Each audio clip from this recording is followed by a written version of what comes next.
We know in our own lives, there's times when Iman is higher and times when it's lower.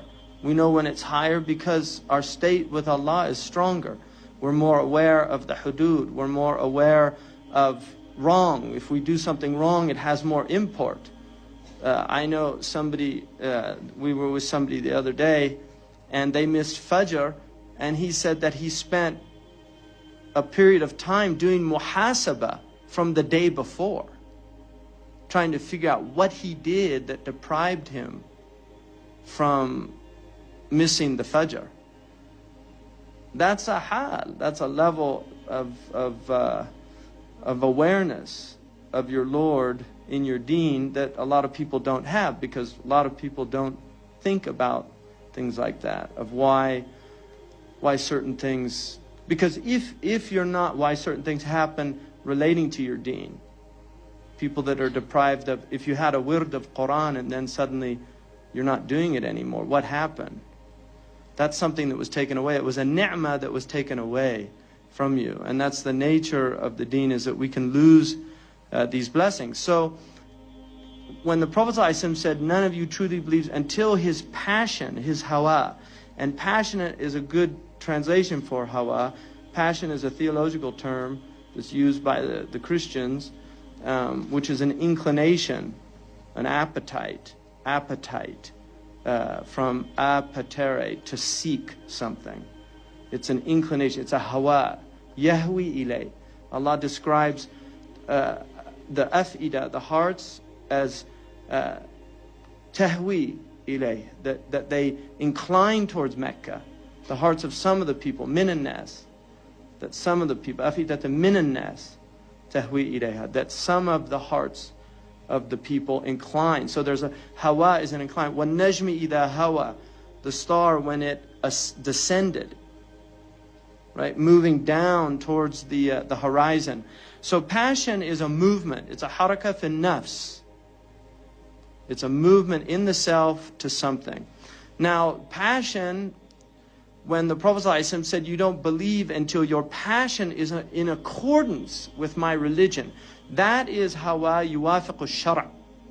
Now, some of our natural passions, because passions fall into different categories. One of the categories is natural passions. Natural passions are those passions that we have just as our fitra nature. Eating is a natural passion. That's an appetite. It's a sensitive appetite. Sexual desire is a natural appetite. Now, these desires, if they're constrained by the intellect, are in accordance with the Sharia. But then when they go outside of the constraints of reason, of the intellect, then they become something else. So for instance, Allah says, Kulu washarabu wa la tusrifu. Inna Allah la yuhibbul musrifin. Eat and drink, but not to excess. So the first is the hawa in accordance with the shara', because you naturally have a desire for food. So your desire for food is a natural inclination. And if it's within the bounds of reasonableness, then it's in accordance with the shara'. But if it goes outside of those bounds, it's no longer in accordance with the shara'. You've entered into israf and tabdhir. And Allah says those are the brethren of shaitan, the shayateen. They're the brothers of the shayateen, the people that are extravagant. And this is what Imam al-Ghazali is arguing. And so he has the book of, he begins it with eating and drinking. We eat with no presence anymore. People used to take time before they ate and said grace. Even in this country, people would stop before they ate and they would thank their Lord for the gifts which they were about to receive. This was common practice, being present with food. People used to be present when they cooked food. They cooked food with love. I had one teacher, one of my teachers, Omar Malahji, his wife would cook her food, doing prayer on the Prophet the entire time with niyatu shifa, that God would make that food a healing for the people that ate it and make the energy that they derive from it used for worshiping Allah. They would only buy from grocers in Medina that they knew prayed 5 times in the prayer in the masjid. They would go out and pick their own animals and sacrifice them because they didn't want to buy meat from these butchers that they didn't know how they were treating the animals. This is a real family that I have visited over the years. It is a fact, and I guarantee you many people have experienced this. If you go and have eaten a full meal, and you go there and they serve you food in the house of Omar Malahji, you will not get indigestion by eating a second meal immediately after that at his house. And many people have testified to this because they will force you to eat. They will say, Kul, kul, kul. They say, Kul karrijal wa ibka jimal. You know, eat like men and drink like camels.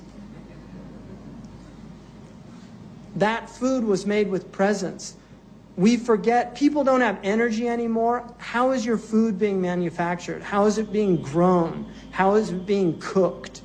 Because this is where energy comes from. It comes from, that's the sabab for the energy that we live on is caloric. It's heat derived from these means that God has given us. So he talks about being present when you eat, chewing your food, being grateful, not putting another morsel in until you finish chewing the morsel that's in your mouth, because he says this is from gluttony. To don't eat quickly, to eat with gratitude. Never mention death at the table. He says death is not an appropriate, because he said if your heart is alive and people mention death at eating, you should lose your appetite, and if you don't, it's a sign that your heart is dead. Wendell Berry the other night talked about people now reading about massacres or watching them on television while they're eating their dinners. And it has no effect on them. This is from deadened hearts. We're no longer feeling. So that's an example of a HAWA, a natural HAWA. And then you have also the passion of the spiritual passions. So there are spiritual passions. For instance, people have desire for God. That's a human desire to know God. It's a natural inclination of the soul to know their Lord, because it's part of our fitrah, and it's one of the reasons and the primary reason that we were created. So, but that in and of itself can become excessive.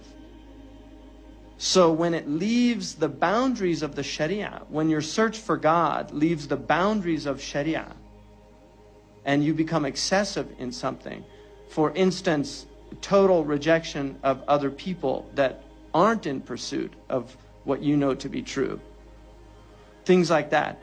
Also a type of extremism, إِيَّاكُمْ وَالْغُلُوَّ فِي الدِّينِ. Beware of extremism in the religion. Ghulu is from ghalaya, to boil over. Ghalayan, it's to boil over, where you become so zealous that you transgress the limits, because that's what boiling over is. You're going outside of the pot, right? I mean, everybody's had that experience in the kitchen when the soup or something suddenly goes over. You're wasting it now. The purpose was to cook it, but now something else has happened. It's boiled over, so something's gone wrong, and it creates a mess.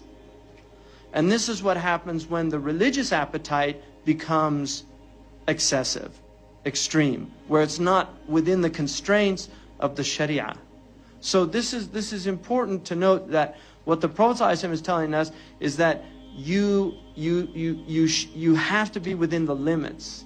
That when your hawa is in accordance with the hudud that my tradition has laid down, then you truly believe. That's why لا تطروني كما أطرت النصارى عيسى ابن مريم.